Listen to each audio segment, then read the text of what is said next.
कितने मजे की बात है, हम रोज सोते हैं, हजारों बार सोए हैं, लेकिन हमें ये पता नहीं कि नींद क्या है, कब आती। आप रोज सोते हैं, कितनी बार सोए हैं, लेकिन आपको पता है नींद कब आती है और कैसी आती है और क्या है? नहीं, कुछ पता नहीं। हमें सिर्फ इतना पता है कि कब तक हम जागे थे, 12 बजे रात तक जागे थे, फिर नींद कब आई, किस क्षण में आई, कैसे आपके ऊपर छा गई, कैसे आप उसमें डूब गए, इसका आपको कभी पता हुआ है? इसका कोई पता नहीं। जिंदगी भर सोएंगे, 60 साल आदमी जीता है तो 20 साल सोता है। इतनी बड़ी घटना जिसको 20 साल करना पड़ता है, उसका भी हमें कोई परिचय नहीं होता कि हम सोने का अर्थ क्या है, ये सोना क्या है, ये नींद क्या है, क्या घटना घटती है मेरे भीतर? नहीं, लेकिन जो जागने में ही जागा हुआ नहीं है वो नींद में कैसे जागेगा? पहले जागने में जागना पड़ेगा, और जिस दिन आप जाग जाएंगे उस दिन आप बहुत हैरान होंगे। जैसे मैं इस कमरे में बैठा हूं और अंधेरा गिर जाए तो मुझे दिखाई पड़ता है अंधेरा आ रहा है, अंधेरा घना हो गया, अंधेरा पूर्ण हो गया। फिर रोशनी आ जाए तो मुझे दिखाई पड़ता है रोशनी आई, रोशनी गई हुई, रोशनी भर गई। लेकिन मैं दोनों को जानता हूं। ना तो आप जानते हैं कि कब आप सोए, कैसे नींद का अंधेरा आपके ऊपर गिरा और कैसे आप नींद में डूब गए, ना आप जानते हैं सुबह नींद कैसे हटी, कैसे समाप्त हुई, कैसे विदा हो गई। जागने के क्षणों में जागना आ जाए तो फिर नींद के क्षणों में जागना आना शुरू हो जाएगा। जिस दिन आप नींद में जाग जाएंगे उस दिन आप अनकॉन्शियस में प्रवेश करेंगे। कृष्ण ने गीता में उसी की बात कही है कि योगी रात भी जब सब सोते हैं तब जागता है।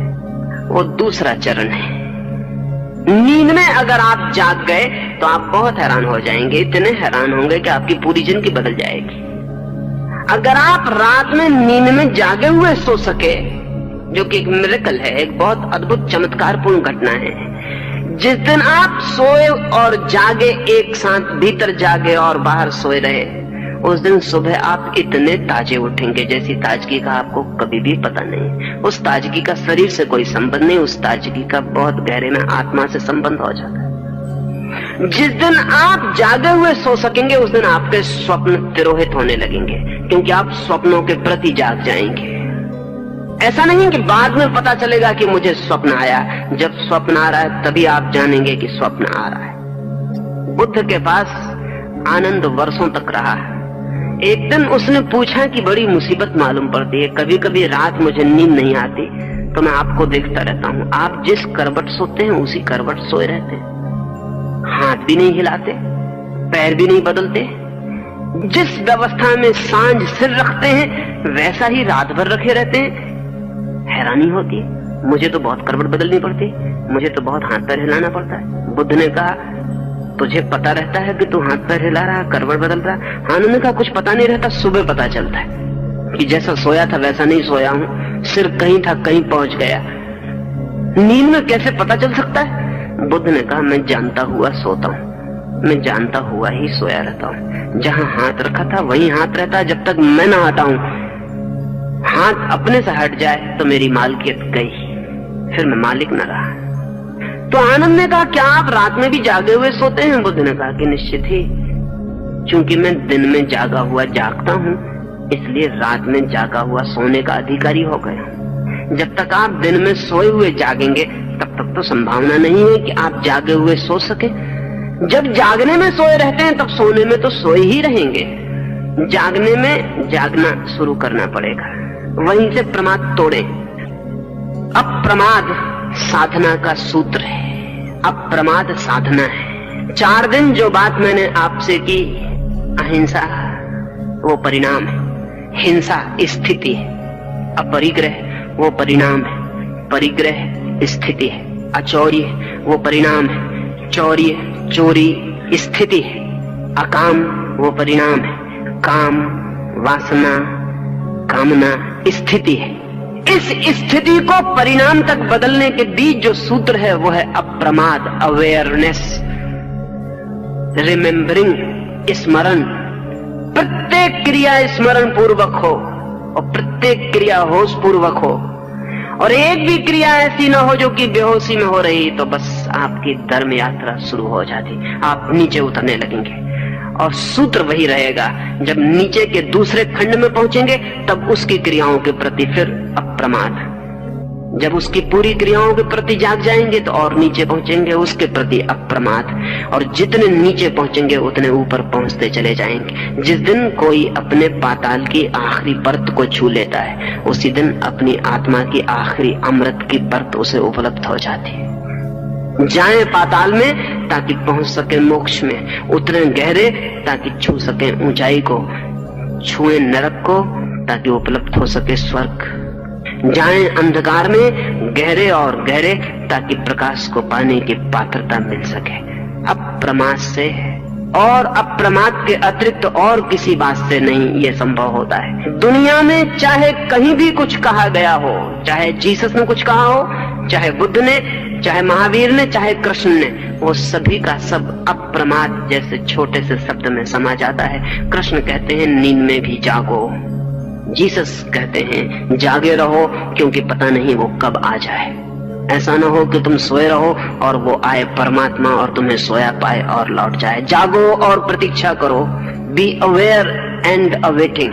जीसस की सारी बातचीत इसी सूत्र पर घूमती है कि जागो और प्रतीक्षा करो।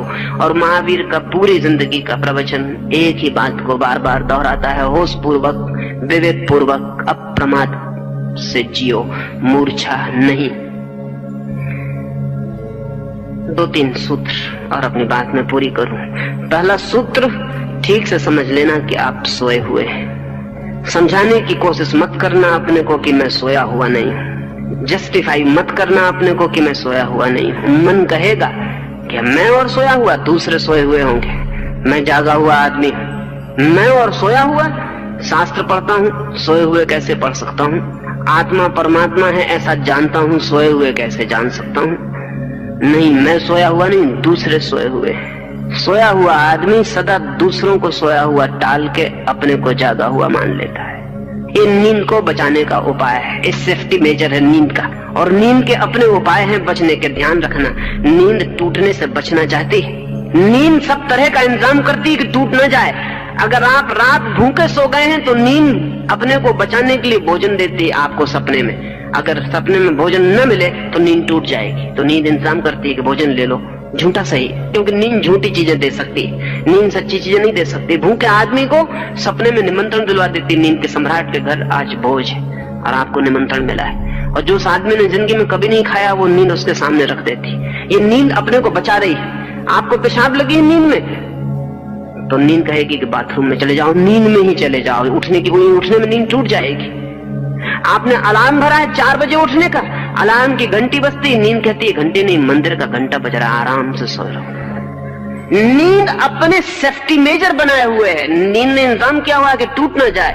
तो आप जागते में भी नींद का एक इंतजाम है। वो इंतजाम ये वो आपसे कहे कि तुम तो जागे हुए हो, बाकी लोग सोए हुए हैं, तुम इनको जगाने की कोशिश करो तो अच्छा, तुम तो जागे हुए ही हो। अगर आपका मन आपसे कहे कि जागे हुए ही हो तो इस नींद की सुरक्षा से बचना, इस धोखे में मत पड़ जाना। एक, जिस दिन पता चल जाए कि मैं सोया हुआ हूं, एहसास हो जाए, अब कल की कोई जरूरत नहीं है, अभी यही एहसास हो सकता है कि सोए हुए, तो फिर जागने का उपाय शुरू करना, छोटी छोटी क्रियाओं में जागना, और जो गहरी क्रियाएं हैं उनका अभिनय करके जागने की कोशिश करना। अगर संकल्प पूर्वक नींद की तरकीबों से बचते हुए जागने की प्रयास किया जाए तो जो महावीर को संभव हुआ, जो बुद्ध को संभव हुआ, वो आपको भी संभव हो सकता है। पोटेंशियली बीज रूप से आपकी वही संभावना है जो किसी की भी है। आप भी वही हो सकते हैं जो जगत में कोई भी कभी हुआ है। तो जागने की कोशिश करना, और जागने की कोशिश जब गहरी हो जाए तो रुक मत जाना, अन्यथा दूसरे चरण पर नींद पकड़ लेगी, दूसरे मंजिल में रह जाएंगे। फिर वहां जागने की कोशिश करना। लंबी है ये यात्रा, असंभव नहीं। कठिन है ये यात्रा, असंभव नहीं। जो करता है वो कर ही पाता है। और नीचे नीचे उतरते जाना, ऊपर की फिक्र छोड़ देना, ऊपर के फल अपने से आने लगेंगे। जितने आप नीचे उतरेंगे उतने ऊपर फूल खिलने लगेंगे, उनकी सुगंध, उनका प्रकाश, उसका आनंद झरने लगेगा। जैसे जैसे नीचे जाएंगे वैसे वैसे ऊपर जाने लगेंगे।